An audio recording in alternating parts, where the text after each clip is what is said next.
Welcome to Finding Faith in Fiction. I'm Chrissy, and in this video I'm going to be doing my January reading wrap-up.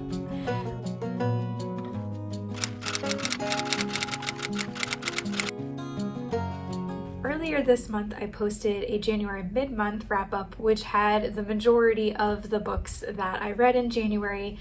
This end of January wrap-up is going to be much shorter because there were only 3 books that I had left to wrap up by the time I had posted my mid-month wrap-up. So let's go ahead and get into my last 3 reads of January. When I left off with my mid-month January wrap-up, I had just started The Belle of Chatham by Laura France. This was a new to me author. I've heard of her books, and this just happened to be the first one that I picked up. And what I did not know, maybe about this author or her books, and I don't know if this is specific to this book or all of her books, this was a long book. And I left it to the end of the month because I think it didn't come out until January 20th. So I saved it for the end of the month thinking, okay, I'll read it real quick and I'll still have time to finish these other 2 books. I did not. This took me a week to read. Not that it was a hard read or like a boring read in any way. It took me a while to chip away at it. She's a hefty beast in the best possible way. 55 chapters this book had. So again, I don't know if that's normal for this author or if it was specific to this book. But I didn't know that and I didn't realize that. So bad planning on my part. If you're going to read this book, set aside, adequate time for it because like I said, it's hefty in terms of length. I did end up giving this book 4.5 stars. There were no complaints about this book, really nothing that like annoyed me or I was like, oh, I don't like that. It was a really good book. I really enjoyed it. In terms of historical fiction, it was very historical, very rich in historical detail, time period history, war elements in it. Like there was so much content in here and it was all really good and really well written. It just wasn't one of those books where I finished it and I was like, oh my gosh, this is like one of my most favorite books ever. This was amazing. And I saved my 5 stars for that. So 4.5 was like, it was really good. I really enjoyed it. There wasn't anything really wrong with it, but it wasn't like it blew my mind. Amazing. I'm in love with this book. 5 star, if that makes sense. With that said, I really enjoyed the author's style of writing and really enjoyed the story and the characters and definitely want to give more of her books a read in the future. In 1777, caught in the crossroads of the American Revolution, sisters Maybelle and Coralie Bohannon's quaint New Jersey village becomes a battleground as they house American officers in their home. Rebellion ripples through their family as members take opposing sides, patriots and loyalists, causing a deep chasm that fractures their once unbreakable bond. As May's friendship grows with the American General Riss Harlow, Coralie continues her liaison with her childhood sweetheart, a British officer stationed in New York. Torn between her growing love for the general and suspicion that her sister is a British spy, May leaves the only home she's ever known for the New York frontier. When betrayal strikes in the heart of the wilderness, she is forced to take a perilous journey that tests her very survival and those she loves, all in the name of liberty. Okay, so yeah, that is the premise of the story. The main characters we have are May and Riss. May is the female main character. I would say her sister Coralie isn't really a main character. I'd say she's more of a supporting character, although she's like in a lot of the story and takes up a good deal of like action in the story. And then Riss Harlow. Riss is a general in the Continental Army and he is, I wouldn't really say friends, he is co-soldiers with one of May's brothers, and they end up wintering at May and Coralie's house. And so this man and her have like an instant attraction and now he's living underneath her roof, and I'm sure you can guess what kind of entails from there.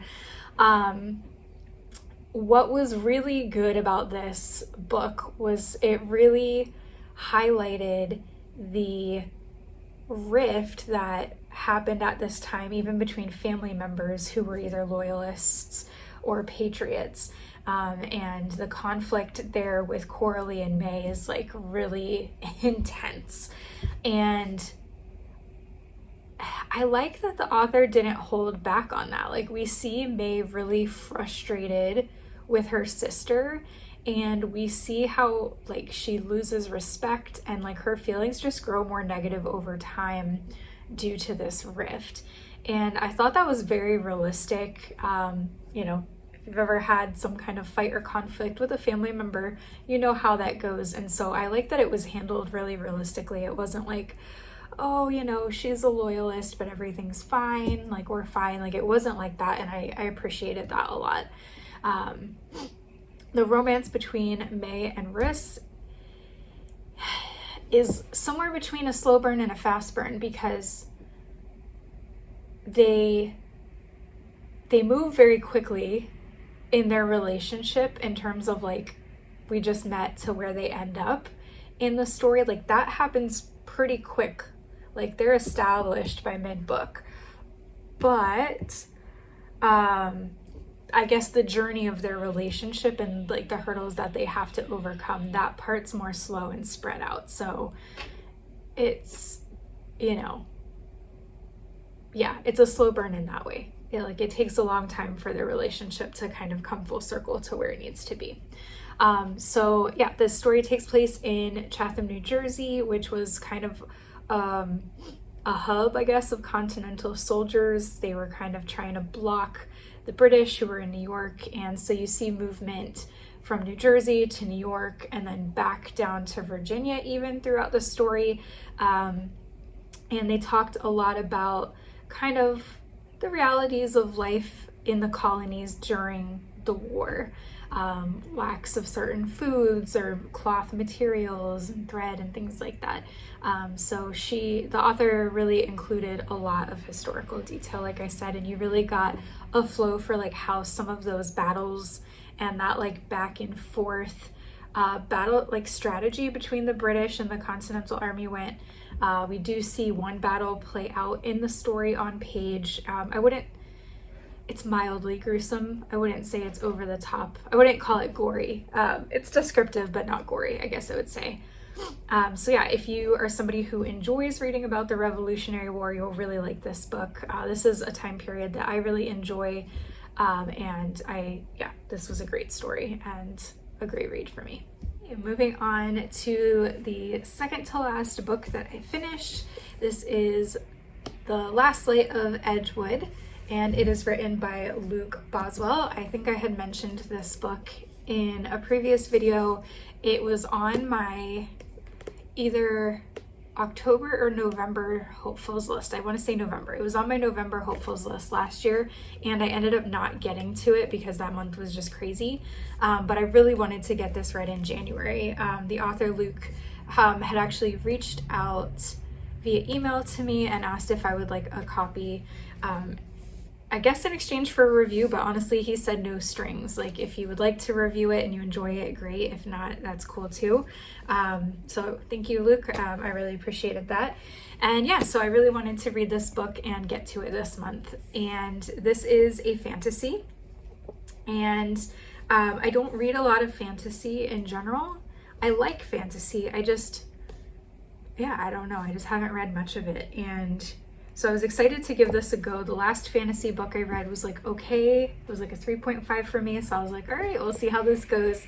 Let me read a little bit about what the book is about real quick. Trying to see if Goodreads has more information. Nope, they're the same. Okay.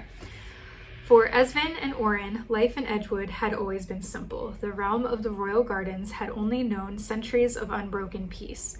But as Esven is chosen to be the apprentice to the mysterious and reclusive Keeper of the Light, the shadows begin to appear. Things in Edgewood are not as they seem. In the darkness, there is a growing threat, an evil that threatens to tear apart Esven and Oren, and ultimately the whole town.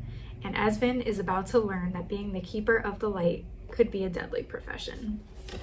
So I wasn't sure what to think of this, and I even asked the author in my email, I was like, is this book like really intense? Is it really dark? And he was like, no, it's not. And I was like, okay, I'll give it a try. I will say the first quarter of the book, like a lot of other really great fantasy works, moves slow. There's a lot of establishing of the world building, of the characters, laying really a lot of groundwork for what's to come. And I saw some reviews on his Goodreads page that didn't like that it started so slow. And again, I don't know his plans for future books, but I feel like it was slow moving intentionally, and in that it was needed. Again, I feel like if you're going to write a series of books, and it's especially in fantasy, you don't have the real world to hook the story onto, so you really have to establish the world building. And sorry if I'm being like a writing snob, but I love this kind of stuff. So I felt like it was really necessary for the beginning to move slowly, again, to really establish the worlds that we're in the story and the characters and why the things that happen later are significant. So it was at the beginning painfully slow. It took me a hot minute to get into it. But once I got about a quarter of the way through, things started to pick up and I started to like care about the characters and be like, okay, what's going on here? How is this going to turn out? And then I'd say by halfway, I was like genuinely hooked and like eager to get to finish and read. And yeah, I ended up by the end, I was like, I couldn't put it down. I was like, what happens? So it starts out slow, but if you can push through that beginning slow paced, kind of setup stuff, I think you'll really enjoy it once you get hooked in with the characters and the story once it gets going. So I will say that while this is, I don't think he doesn't have it categorized as a Christian fantasy on Goodreads, but it is allegorical. So you definitely see a lot of symbology for like Satan and, you know, like demonic stuff and the influence that has on people and the world in general. You kind of have this like symbology or metaphor of the light and the light keepers, who I guess you could say kind of symbolize either Christ or Christians who are kind of have the role of keeping darkness at bay in the world. And so it was definitely, there was a lot of symbolism. There was a lot of definitely, again, like allegory, like Christian allegory in this story. So while it wasn't outright Christian, I would say I would still consider it Christian fiction because of how strong the allegory is. I'd kind of compare it to like a Narnia type allegory in terms of that. There is like cathedral, the two main characters, Esvin and Oren, they are orphans, and the orphans do attend like, I guess what would be church, they just call it cathedral, one day every week. So like there's that. But yeah, I would say the faith part definitely relies on more of the literary quality of the allegory in it. So I guess to address my concerns of it being overly heavy or dark, I don't think it was. I'm very, very sensitive to like creepiness, dark things, very intense things, especially of spiritual dark nature. I did have a night where I was reading in bed with the lights very dim, and it was kind of in a creepier, darker scene, and I was like, okay, I think I've done that for tonight, and kind of just put it down and read a different book for 10 minutes just to kind of like calm my mind. But other than that, it was fine. Again, it gets more intense towards the end as the dark forces, we'll call them, kind of become more bold and reveal themselves plainly. They're not just hiding in the shadows anymore. They're all out there. That part got intense. You definitely felt like the heaviness. The writing was so good. Like you really felt the like dark oppressiveness that they were describing. Like he did a really good job with that. But I never at any point felt like it was too intense that I couldn't keep going. And I'm a wimp these days. So overall, yeah, 4.5 stars. This was a really good book. So different from anything else that I read or have read. I put this in my Goodreads review, but it didn't make it into my Instagram review because of length. there are some dark hooded beings, we'll call them, that kind of reminded me of the ring wraiths from Lord of the Rings. So if you are a Lord of the Rings nerd, have read the books or watched the movies, you may be familiar with that. So you can kind of expect that kind of vibe. And like I said, like the allegory kind of reminds me a little bit of like a Narnia type story. And then there was even like the way that you just feel this darkness slowly coming, and there's like this small thing happens and this small thing happens, but you can feel there's like a greater, darker force moving in. It kind of gave like winter is coming vibes from Game of Thrones, although winter came a lot faster with this one. You didn't have to wait 8 seasons, I'm just saying. But yeah, so there's definitely like some things that are reminiscent of other really great fantasy stories that are out there. And I do hope that Luke is working on book 2, because it definitely left off, the story ended, but it did not resolve, if that makes sense. So I won't say it's necessarily a cliffhanger, but like it's kind of a cliffhanger. So Luke, book 2, we're waiting. And thank you again for the copy. I really enjoyed it, and I'm glad to have a copy. The last book that I finished for January, I've been reading this one slowly throughout the month, so I didn't just start it and finish it quickly. I've been reading it slowly, and I think I mentioned it in my mid-month wrap-up for January. And this is my nonfiction Christian read for the month, which is No More Boring Bible Study by Faith Womack. So I didn't actually realize it, but the author is actually the same lady who runs an Instagram account that I have followed for a while, called Bible Nerd Ministries. And she does a lot of talking about like how to study your Bible. She recommends like all kinds of different Bible studies and tools to study your Bible. So I didn't connect in my mind that they were the same until I was midway through the book. But anyway, this was part of the book club that I'm doing with Simply_Bible on Instagram. This was the January nonfiction book for the month. So I did finish it in time for tonight's Zoom call for the book club. So I really cut it to the very last second, but that's okay. I did finish it. I actually gave this, I haven't read a lot of nonfiction, so I don't have a lot to compare to, but I did give this book 5 stars just because it was such a delightful read. It was very engaging. She told it in like a very narrative way, connecting, just stories of hers to the content. It was like in a really nice voice and tone. So it was easy to read, and you also learned something. And if you're somebody who's studied the Bible deeply for a long time, this may not be the book for you, but I think for somebody who has been a Christian for a long time but hasn't done a great job of deeply studying the word, this is a really great book to read. I had wanted to study more about the different literary genres of the Bible and see where they overlap and how to kind of take those in as you read. And so a lot of this book was going through those different literary genres. She also talked about some tools that she uses, such as Bible dictionaries, commentaries, interlinear Bibles where it has like the original Hebrew or Greek next to the English translation, those kind of things. And one of my biggest takeaways from this book that I thought was so important is, and she starts this straight from the beginning, is that we can't go into the Bible trying to read ourselves into what we're reading. We don't come to it trying to answer yes or no, this or that questions about our life. That's not what the Bible's meant for. And I've said this to people before, like the Bible's not a vending machine to for us to put a quarter in and get out advice like on cue. And so I liked that she addressed that, because it's something I've kind of felt for a long time about how people use the Bible sometimes, and just has always rubbed me the wrong way.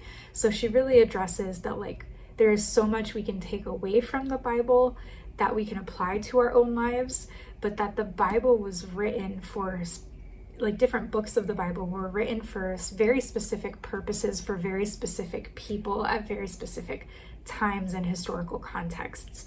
And so I really liked that. I think that is like my preferred approach for scripture, and I really enjoyed learning more about how I can do that from this book. So I definitely recommend this for somebody who's kind of starting or restarting your Bible studying journey. She talks about like being a scholar and student of the Bible, not just a reader. And so yeah, I found it really helpful. I learned a lot, highlighted a lot, and I'm really glad that I read this to kind of start off the year as I'm kickstarting a full year Bible study.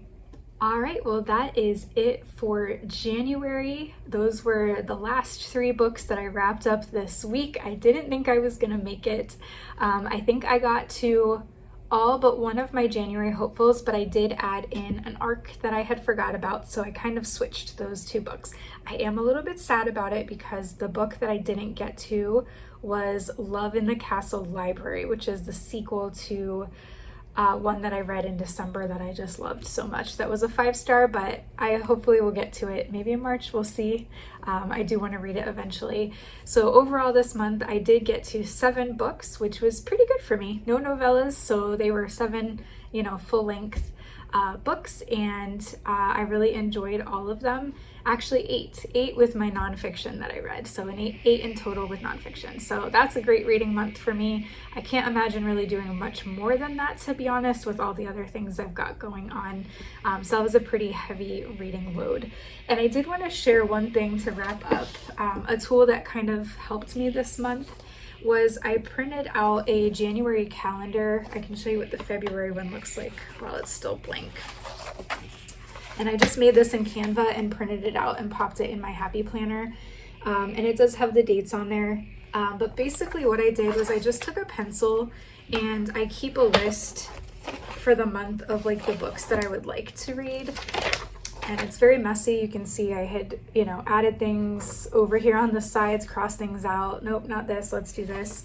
Starred them. So I used this list and kind of that helped me make my January hopefuls. And then I actually plotted them into the calendar with about how long I thought it would take me. And I did this in pencil because I knew that it would change throughout the month. So for example, the Belle of Chatham, I had originally only scheduled for maybe 4 days, and that extended a lot longer.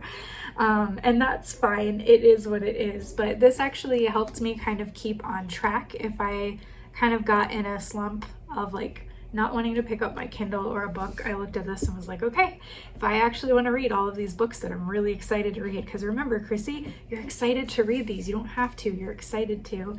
It kind of helped motivate me to try to stay kind of in the timeline that I gave myself. And that's the only reason I think I was able to finish all of the books that I wanted to.